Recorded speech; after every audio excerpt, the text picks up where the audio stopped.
We once had one of the studio lights blew up and gosh, he thought it was a gun going off and he dived under the desk, left all of us sitting there and he went, but every Koshy for himself. Yeah, that's right. Yeah, good to know you've got our back. I'm here with Mark Beretta, recently retired, about to do your last week on Sunrise. How are you feeling, mate? After 30 years working with the 7 Network, the time is right for me to step away from Sunrise. Really mixed emotions, Nathaniel. I think sort of partly sad to be going. It was a big decision, but excited about what's to come. I've been at 7 for 30 years.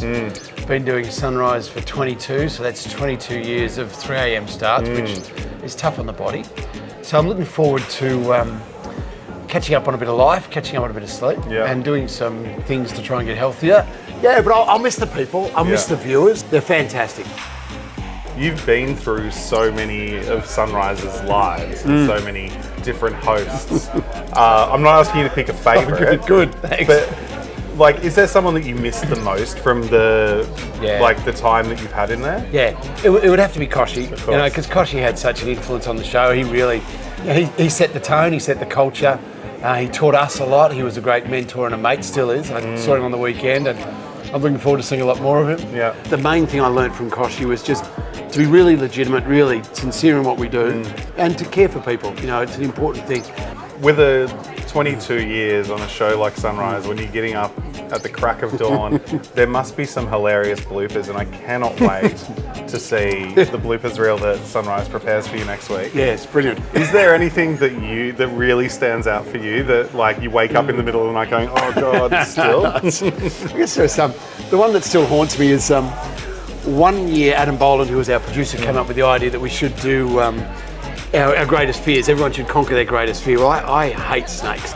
Adam came up with this idea that we'd get a glass case in the studio, put me in, and then put snakes on top, and that would fix my fear. And then I'm just about to get in, and Samantha Armitage looks at all the snakes and says, "You don't have to do this." I'm thinking, what do you mean? I have to do it or I don't have to do it? What's that?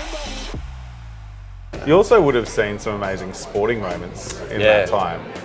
What really stands out for you in 22 years of covering sport? How do you even pick? But is there anything that stands out? In that time, my time at 7, I've had 13 Olympic Games, summer and winter, and I mean each one of those is awesome and produces so many highlights. For me, probably working on Sydney 2000 was the big one. I got to host the night that Kathy Freeman ran her 400 metres, which was fantastic. Roger Federer stands out as one of my favourite interviews. He's just such a lovely, humble guy, amongst being the greatest tennis player of all time. We're about to have one of the Oaks' famous ribeyes. You get to have a steak with me, which is exciting for you, obviously. Very excited. But if you could pick anyone else to sit in this chair and have a steak with, no, just you and them. You don't have to be there. Who would you pick? Oh, it's so hard. Sport names are spinning on my head instantly.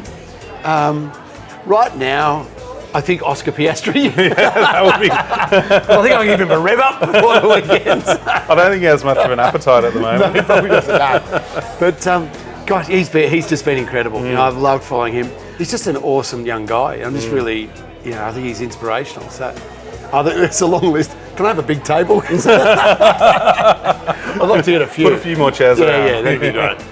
Well, Brett, it's going to be very strange tuning in to Sunrise in a couple of weeks and not see your face on it. Good luck with whatever it is you pick to do next, and keep us up to date. Thanks, Nathaniel. Thanks for the kind words, and thanks, for all the support. You guys have been awesome, and cheers. Cheers, mate. To the future.